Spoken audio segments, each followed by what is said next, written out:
Hello guys, welcome back to another Lumley trading video. Now this one is going to be key because this is going to be how you can trade the CPI results. Yes, we've just had it. It was posted in the Discord if you wanted to know how we were going to trade it, but I didn't want to post it as a video just before the release, just in case if you don't know how to trade it, I didn't want you to force it. Instead, go back, do some back testing between now and the next release, and then you can trade it more efficiently. But anyway, to get straight into it, firstly, you can just go on Forex Factory to find the CPI release. But again, we don't actually need to focus on this number, which is going to be different. In a normal environment, you will need to know what this number is because this will change your range. But considering right now, markets are very sensitive to anything inflation related, this number, you don't even really need to know. You just see the direction and you can kind of play the direction. But what we can see is we were forecasted 0.6 and it came out as 0.4. So now firstly, you want to know what this means. So if CPI is coming out less than forecasted, this is good for bonds, it is good for stocks. Reason for that is this means they are less likely to hike because obviously this is showing that inflation wasn't growing as fast as expected. So that's good for stocks, good for bonds, bad for FX. So again, depending what markets you want to trade, you will kind of know your answer. If you're trading USD, USD is going to go down. So whether you're doing USD to pound, obviously you'll get short, but if you're doing pound to USD, then you get long. So again, obviously all that's quite simple though, depending on what you're trading. Most of you, if you're already a subscriber of Lumley Trading, you're going to be on the stocks most likely side of things, maybe futures. And again, you can trade this using stocks or futures. I prefer to trade these releases with futures. I think they're easier to trade, but you can also trade it with the ETFs like SPY and TLT if you're looking to trade it through the stock market only. But anyway, so this came out less than forecasted. So this is why on the release, you saw bonds fly up. The ZN, you can see that is the 10-year Treasury note. If you go over to ES, flew on that news. And then if we go over to a currency, so pound USD went up because obviously the pound is the stronger one there. USD, you can see USD crashed against the Canadian dollar. So that's firstly how you're going to be using it. You trade it on different products, but now how am I trading it? I'm personally picking the bond. Reason for this is they don't give you fake outs. So what I'll show you, traded it today, and again this was posted in the Discord. If you want to join it, it's in the description. We're currently refurbishing it. There'll probably be a new one out by the end of this week. But at 8 minutes past 7, obviously the CPI isn't released until 8:30. What did we say we were doing? If you were trading CPI today, main focus would be on Tino. I've just said that. Doesn't provide the fake outs. It's a much easier trade. And again, if you're only trading stocks, you can look for the TLT. As it doesn't provide fake outs on the release like indices do. So again, easy to play direction if you're trading with the bonds. So now how, what do I look for? So again, in a more normal environment, you're going to want to be paying attention to that number. But what we've seen in the last few releases, you don't really need to pay attention to the number. You just want to see where the direction is going. And so here is the Tino. This is when news was released. We were at 110, 195. You saw no spike down, just straight direction. And why this is so great is it means you can have a limit order. You have a limit order to buy if it goes, say 3 or 4 ticks from where we are now, or even 10 ticks if you want to be safe. You have your buy order there, you have a sell order there. Because this does two things. Firstly, it means if it spikes down and then spikes back up, you've already got your stop in place, so you're protected. But what it also does, and what's more likely, is in this market, at least the Tino isn't faking you out. So if it goes up, your buy order will trigger, you'll get in for this move, and then you can just cancel your sell order. So that's really why we're looking at the Tino. There seems to be no fake out. Play direction seems to be easy enough. So that's really, the thought behind it. Again, doesn't take too much preparation, at least in this. Again, nothing's easy money. Nothing will be easy money forever. This, again, it goes observations. So you need to go back, test things. Again, if you're looking to trade maybe the S&P instead of the Tino, go back, see how it reacts on these releases. And we will quickly go over some of this stuff now. But again, on the Tino, no fake out. So again, it's not going to give you as much upside as the S&P or the NASDAQ. And the reason for that is it's just not as volatile. The NASDAQ, if you saw today, the Dow opened up 900 ticks. You're not getting that kind of move on the Tino. We can see here we're at 110, 200, even to that 112, that's nowhere near the 900 ticks that you're going to get on something like the Dow. But again, this is simple as you trade. So if you're maybe newer to it, or you don't want to be getting faked out. You want a higher probability trade of success. The T-note is probably going to be, at least in this market environment. But again, that's kind of my strategy in this kind of environment. I'll be looking to do the same thing coming into the next CPI release. Really, just having an order out either side. It will most likely follow that direction, and then you're in for it. Obviously, we are retail traders. I have just completed a internship at a prop shop, and you just saw that the difference their entries were crazy. I mean, if you had your limit here, you were getting filled basically at that 240, maybe 245 on these news releases. As a retail trader, my order was at 255. My fill wasn't, I think, until 290. So I mean, you're losing ticks, you're getting offside near enough instantly, but as long as you're right on the direction, it shouldn't matter too much. There should still be a lot of profit to be made. Now though, going over to the ES, so again, that's the T-note. That's kind of my main plan against it, or how I would look to play it. But I do want to go through, if you're trading different things, again, if you were looking to trade the SPY in the morning, again, it's going to react the same way as the ES, because that's just the future. And again, you can decide whether you're trading it as an FX trader, whether you're trading it as a stock trader, futures trader, or if you kind of combine all of them and you just pick what the better product is for the trade. But what you saw on the ES, and again, this is exactly what I posted, and this is what was quite nice, was posted in the Discord before it even happened. We said T-note direction is clear, as it doesn't seem to provide a fake out, unlike indices. What happened on S&P? Spiked down, went the other way. Again, I wasn't watching this going into the trade, so it might have spiked up, then spiked down, then gone back up. And that's why I don't like trading indices, at least in this market environment, because they're harder to trade. And the reason for that is how people are taking the news on stocks.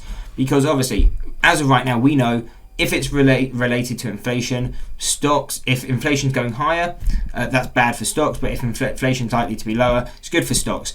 But in normal environments, a higher CPI is actually good for stocks. So you tend to see it spike, but in this kind of environment, you want a lower one. So again, it's just mixed reactions. Depending on how people are anticipating this market environment, is going to react differently. Whereas the T-note, really no matter, well, again, it is going to kind of be the same thing down to inflation, but it's a lot easier just trade direction because we've observed that it doesn't fake out. So again, that's one thing just with trading the ES, is do be careful. It does fake out, but again, there is more upside to it. It's a lot more volatile. So again, another way you can trade it is start observing stuff. How far did it fake out? So we can see it was at 3,765, went down around 14 points. So 1428, about 54 ticks. 54 ticks it went offside. So knowing that, you can start observing. Maybe you trade it the same way. You have a limit order. You have a limit order either side. Start seeing where does it trade.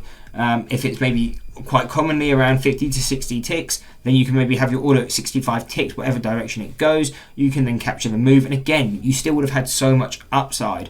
But it's just trading it and kind of observing and going back in time, seeing how does it react. Because that's always going to be the key thing. It's how you become a successful trader. You need to be knowing how it reacts, and you get this just from observing. You're playing the probability, nothing's 100%, and that's one thing I said I've just observed on the T-note. It doesn't fake out, it's easy to play direction, and I prefer an easier high probability trade. Then yes, you may get a bit more upside on the S&P, but it's just going to be more tricky to trade, and I prefer simple myself. I don't try to make things complicated. If I can trade it simple, I will. But again, the same thing over on the NASDAQ. You got that fake out again. How many ticks did it fake out by? It was around 10,880, went down, nearly 70 points. So what's that? 140 to 280 ticks offside. So again, you need to be observing the different indices. How are they reacting if you're looking to trade them?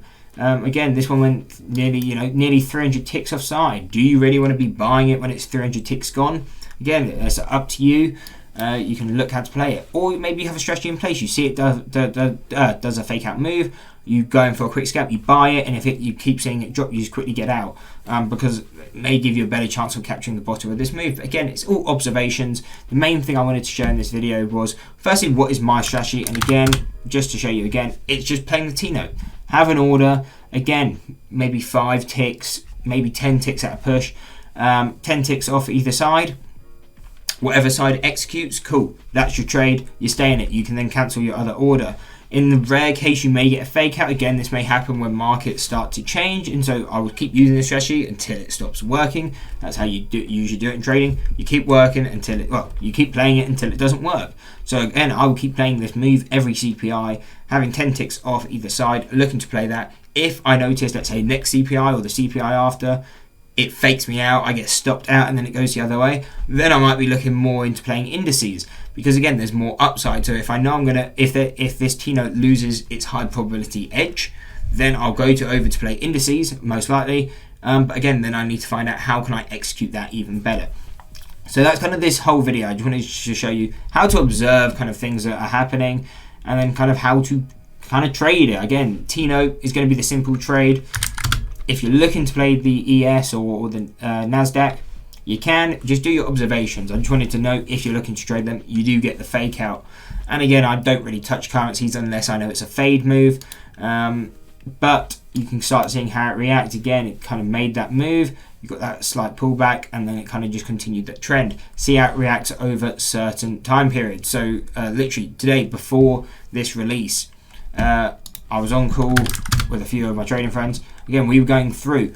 Actually, I can even pull it up just to show you the things we are observing, because these are the things that will make all the difference when coming into these results. And here we go.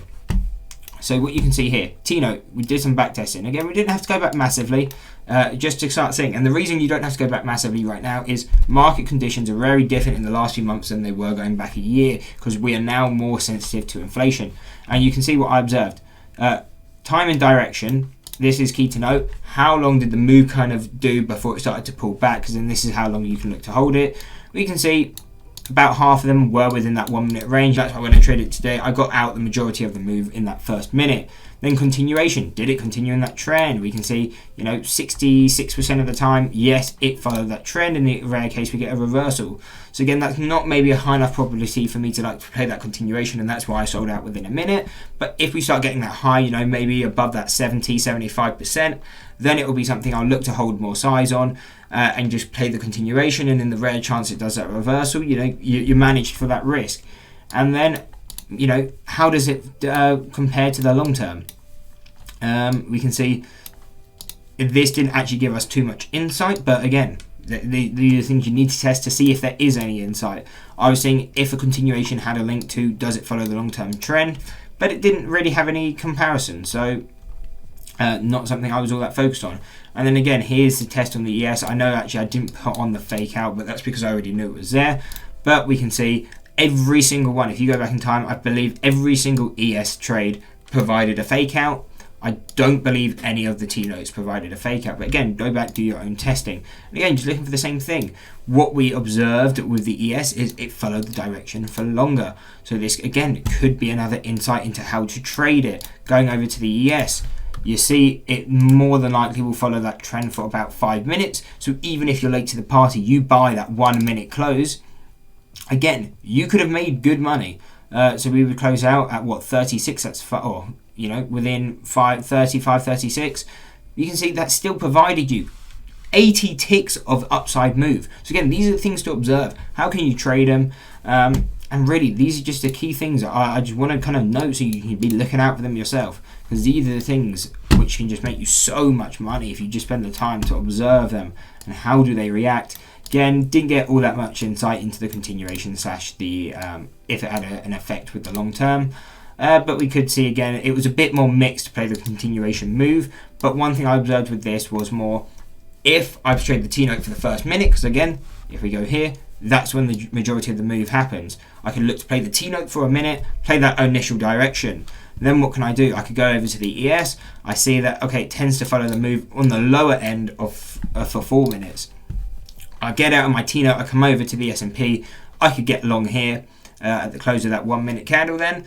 Again, put your stop where you decide. Where do you think you're wrong if it starts to pull back? And again, then you just see where does it close within the next 4 then candles. And that could be your target. Again, these are just things to observe, how you can trade it and all of that. Anyway though, I hope you enjoyed the video. If you did, why not drop a like and subscribe and check out one of these 2 analysis videos.